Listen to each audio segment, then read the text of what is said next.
Hello, my pack, my tribe. Welcome to Howling After Dark. So, today, December 24th, is my birthday.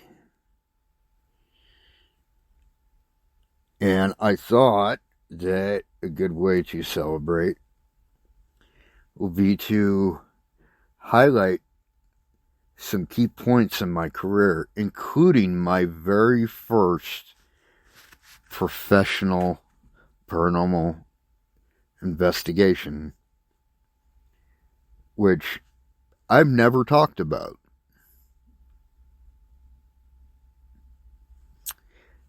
But those that know me will probably not be surprised by this. My very first professional, and by professional I mean as a professional paranormal investigator, not just, going off by myself or doing whatever, as actually part of a legit team. My very first investigation was at the world famous and very, very haunted Whaley House in Old Town San Diego. Now, for those that don't know, I'm going to clue you in on a little bit of the history. And I'll have to actually look up the dates.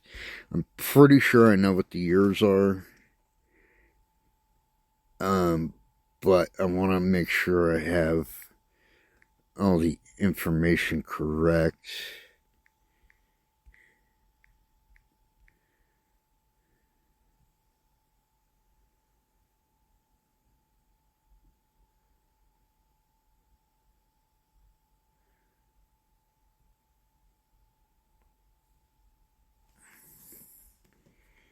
Let's see.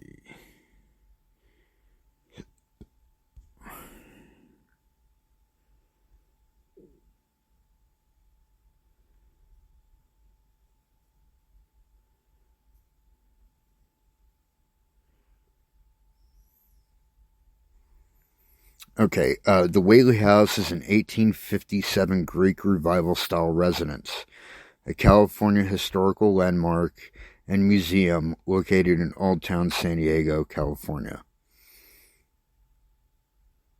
It is currently maintained by Historic Tours of America. It is the oldest brick structure in Southern California. Let's see.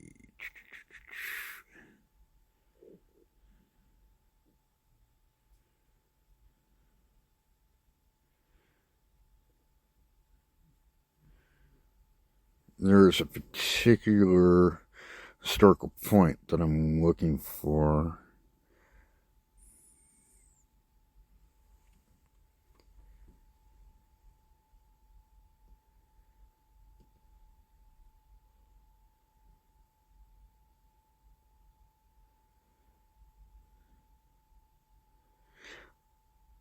Let's see.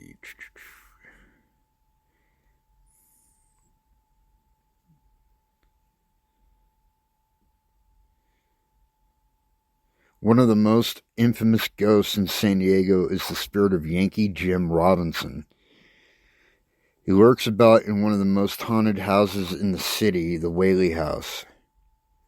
It's on the property of the iconic mansion that Yankee Jim was hanged in 1872.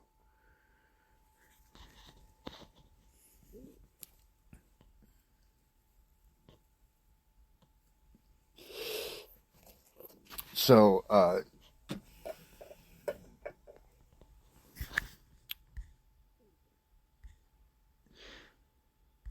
so it's saying 1872, the other one was saying that the house was built in 1854.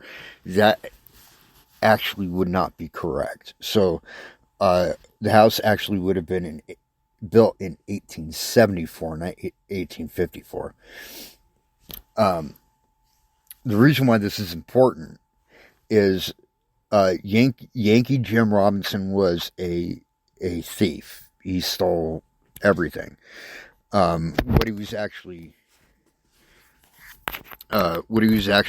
hung for was for the crime of stealing a horse.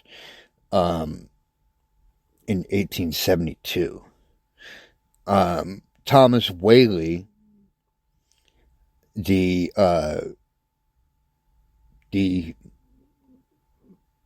patriarch, I guess you could say, of the Whaley family at this point in time, was actually present during the execution. And that's when he got the idea that, well, if I buy this plot of land, because, they were using it to hang people, it'd probably go really cheap. And I could build a house here. And he wasn't wrong. He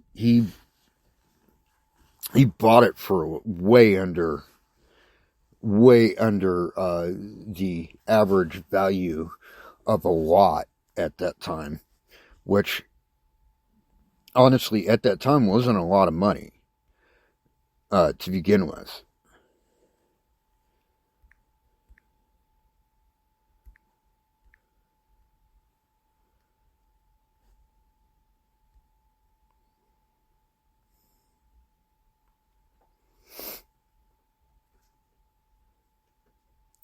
Thomas Whaley was of Scottish-Irish origin, was born on October 5th, 1823 in New York City. The seventh child in a family of 10. Whaley took over his father's successful business relations and left New York on January 1st, 1849. He traveled to San Francisco during the California Gold Rush, where he engaged in business. He then went to San Diego in September of 1851. 2 years later, Whaley went back to New York and married Anna Eloise Delany on August 14th, 1858. Together, they returned to California, arriving in San Diego on December 7th, 1853. On August 22nd, 1857, the Whaleys moved into their new home, now known as the Whaley House. It actually would have been 1874 when they moved in, but because these dates are obviously incorrect. Thomas and Anna Whaley had 6 children. Francis Hinton, Thomas Whaley Jr., Anna Amelia, George A. Ringgold, Violet Eloise, and Corinne Lillian. Francis Hinton was named after a business partner. Thomas Whaley Jr. suffered from scarlet fever at 18 months and died on January 29th of that year. After the death of baby Thomas and the loss by fire of their store, Thomas and Anna moved to San Francisco in January 1859. Whaley turned his affairs in Old Town over to Frank Ames, a Wells Fargo agent, in the summer of 1868. Thomas invested some of the new capital of stock and merchandise and headed back to San Diego. Thomas fixed up the old Whaley house, and Anna and the rest of the family arrived back home in San Diego on December 12th. On January 5th, Violet Eloise Whaley and Anna Amelia Whaley were both married in Old San Diego. Violet married George T. Bertolacci, and Anna Amelia wed her first cousin, John T. Whaley, son of Henry Hurst Whaley, inside the family home. Unfortunately for Violet, just shortly after the nuptials, her new husband revealed to her in a letter his sordid past. Bertolucci vowed to prove his worthiness, but Mr. and Mrs. Whaley would try to sever all contact. Suffering from melancholy, which is what we now call depression, Violet committed suicide by shooting herself in the chest with Thomas's .32 caliber on August 19th. 1885. She was then 22 years of age.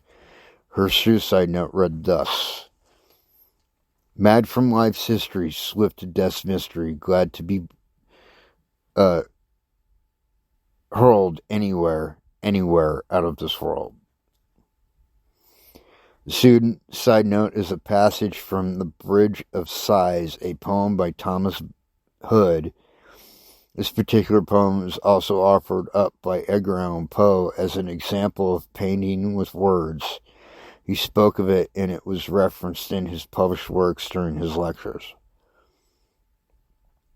Corinne Lillian was engaged at the time of her sister's death, but her fiancé broke off the engagement due to the scandal it raised. After these tragic events, Thomas Whaley built a single-story frame home for his family at 933 State Street in downtown San Diego, and the family moved into the new residence, leaving the Whaley house vacant for over 2 decades. Frances Whaley married Susan E. Murray in Mendocino, California on December 31st, 1888. On December 14th, 1890, Thomas Whaley died due to ill health at the State Street address. Anna Amelia Whaley died at Modesto, California on December 12, 1905. Meanwhile, the old Whaley house remained vacant and fell into disrepair. In late 1909, Francis Whaley undertook the restoration of the building and turned the home into a tourist attraction, where he posted signs promoting its history and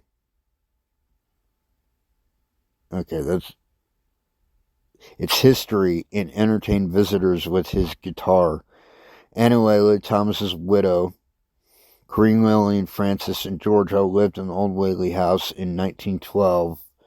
On February 24th, 1913, Anna died at the age of 80. A year later, Francis Whaley died on November 19th. George Whaley died on January 5th, 1928 in San Diego, and Corinne Lillian Whaley continued residency in the house until her death in 1953.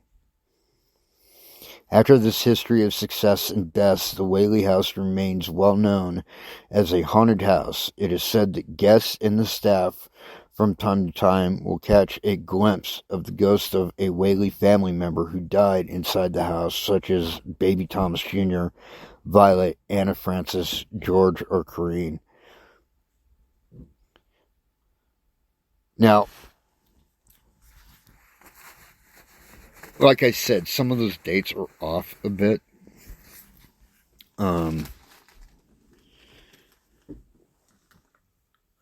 Because it's saying that Yankee Jim was executed in 1972. The house was built 2 years after his execution on the same lot.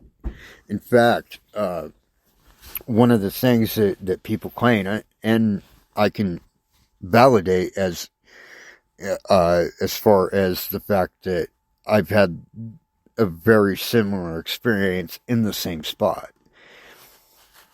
Supposedly, when you go into the house, right, the house itself isn't all that big. It's actually fairly small, but it was considered large at the time, because not a lot of houses of the time were 2 stories. So, anyways, you go through the front door of the house, and you're in a foyer, and it's beautiful. It's the architecture on the inside of the house is very, very nice, like the way it was designed. It's all wood, like polished redwood, or cedar, or whatever it is. I don't really recall, and that's neither here nor there. And then there's this very simple but very nice staircase that is polished wood, almost directly in front of the front door. All right. And you go up these steps up towards the second floor, and it's right around uh, the middle of the staircase. It's actually a little bit before the middle of the staircase. A lot of people feel the sensation of being choked or strangled or, something around their throat. And it's in this spot where the hanging tree used to be located.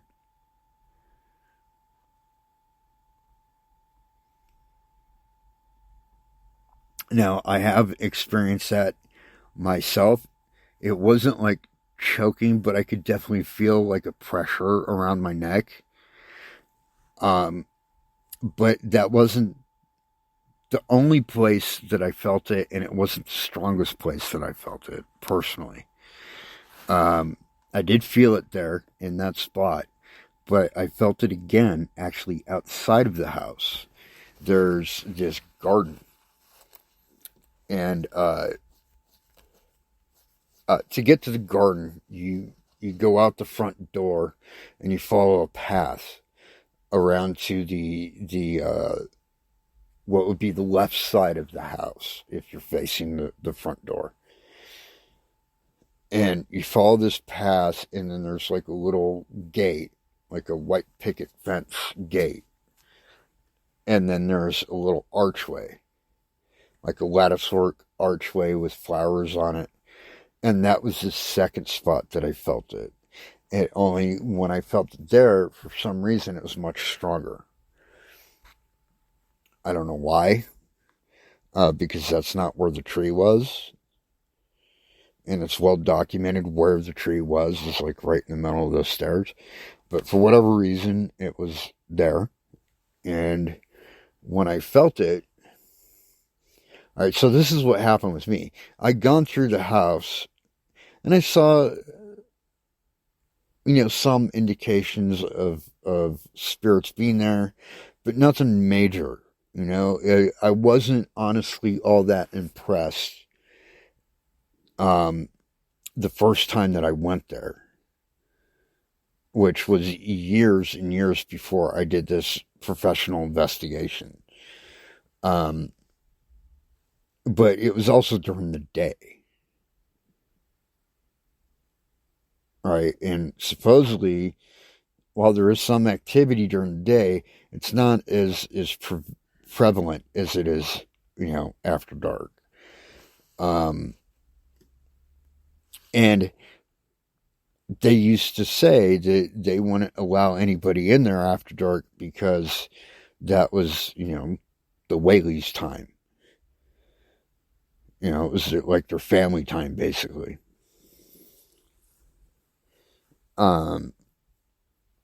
So, my first time there was during the day, and I was actually a paying customer. I actually paid to take the tour, and I was outside underneath that little latticework archway, and I felt it, and then I looked out of the corner of my eye, and almost straight across from the archway, there's a little window, and if you look into that window, you're actually looking into the like this kitchen area where the Whaleys actually ate a lot of their meals, because they actually were very close knit and would eat there rather than in this big formal dining room that they had, which later got converted into something else, which I'll get into in a minute. But I could see who I believe was Anna, or Anna Louise Whaley, in that window at the same time that I'm feeling this sensation around my neck. And that always stuck with me, and I went back several times. over, a period of just a few years, I probably visited the place like 24 times. And then, I started to do things on my own. I started to go to different spots in San Diego that, and I started documenting what I found, and it got noticed by a group called the San Diego Ghost Hunters. And keep in mind, this is like years before there was any paranormal shows at all on TV.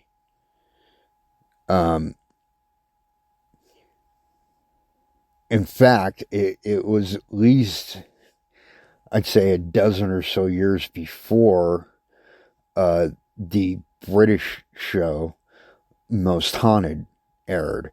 And for those that don't know, Most Haunted was actually the first paranormal investigation TV show in the world. It actually predated Ghost Hunters and Ghost Adventures by at least 10 years. So anyways, and this is years before that. So while paranormal investigation was a thing, it wasn't like it was during the rush, if you will, that took place after Ghost Hunters and Ghost Adventures came out. And everybody wanted to do it. You know what I mean? So, this is years and years before that. So, anyways, I got the notice of San Diego Ghost Hunters, which is not the same one that exists now. It was actually a different group back then, and it was headed by different people. It's like the name switched hands a couple times, or I don't know. Maybe people were just using the same name because of the TV show or whatever. Not the point. So I got the notice of the original. We'll call them the OG San Diego Ghost Hunters, and they brought me on. They were impressed by me. They brought me on, and our first investigation was the Whaley House. And it was the first time I ever got to go there after dark. At the time, we were the only group allowed in the house after dark, period. Nobody else was allowed in there after dark.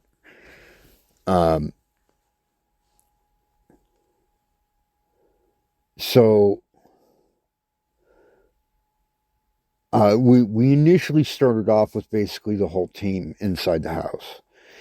And during that time, there were a few noises and stuff, like knockings and stuff like that we heard, but nothing too major. And then probably about an hour, maybe 2 hours into the investigation, we decided that we were going to take turns going in one at a time and doing solo stuff inside the house. We couldn't all be in the house at the same time because, once again, like I said, I mean, it was a very nice house, but by today's standards, it would not be considered a mansion because it wasn't that big. But in any case, so I believe, if I remember right, I was the second person to do a solo session that night. There's one person in front of me, and something happened, and they freaked out and basically left and never came back. That was it. They were done. Um,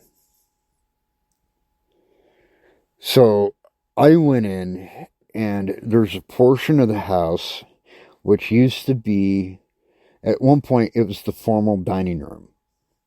And when I say formal dining room, a lot of houses back then, uh, of this stature, I guess you could say, basically being considered a mansion, back then had two dining rooms. One was the formal dining room where they would entertain guests and have people over and, formal dining. And the other one was like the family dining room, which was basically right off of the kitchen.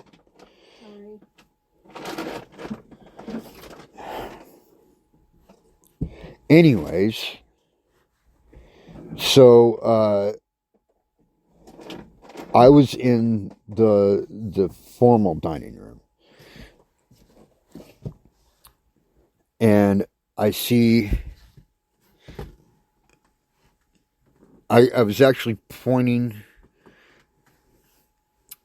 trying to think of how to describe this. Okay, so there's a side door that opens off of the foyer, and through that side door, the way that dining room would have been arranged would have been with a long table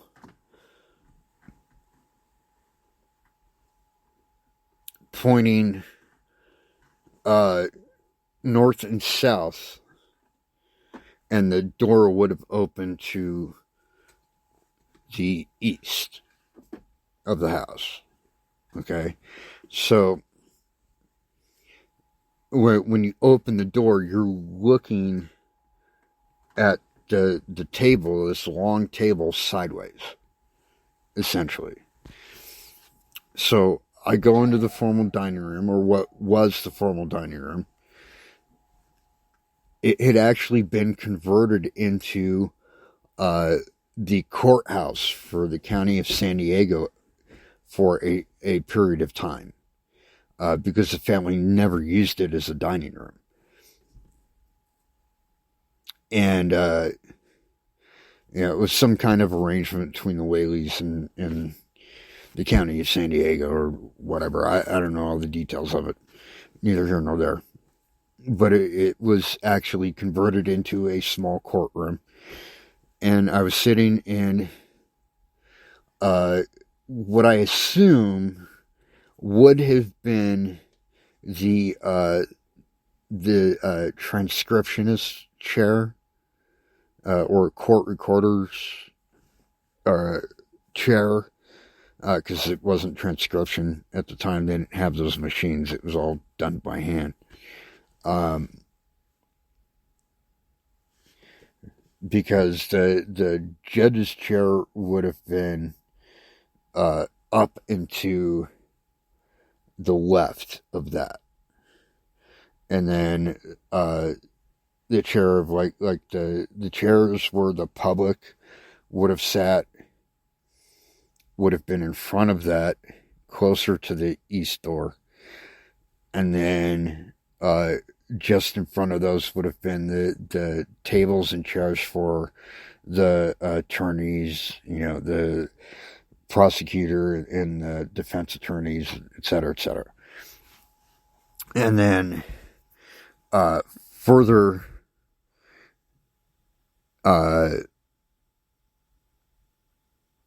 up would have been where the witness stand was, right next to the judge's bench, or whatever you want to call it.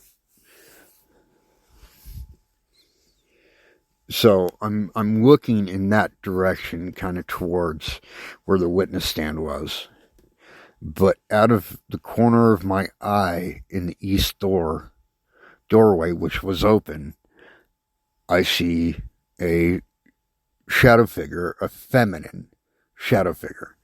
Now, I don't know which one of them it was.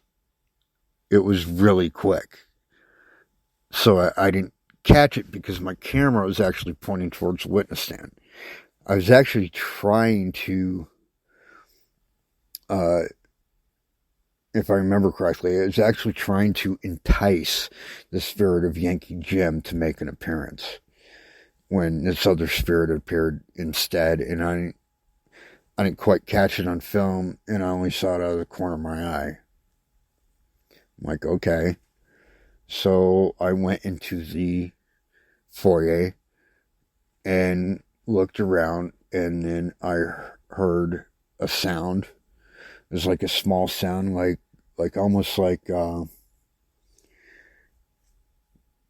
hard-soled boot stepping on a carpeted floor on the second floor. So we didn't have digital cameras at the time. We didn't have digital audio recorders or any of the fancy equipment that we have now.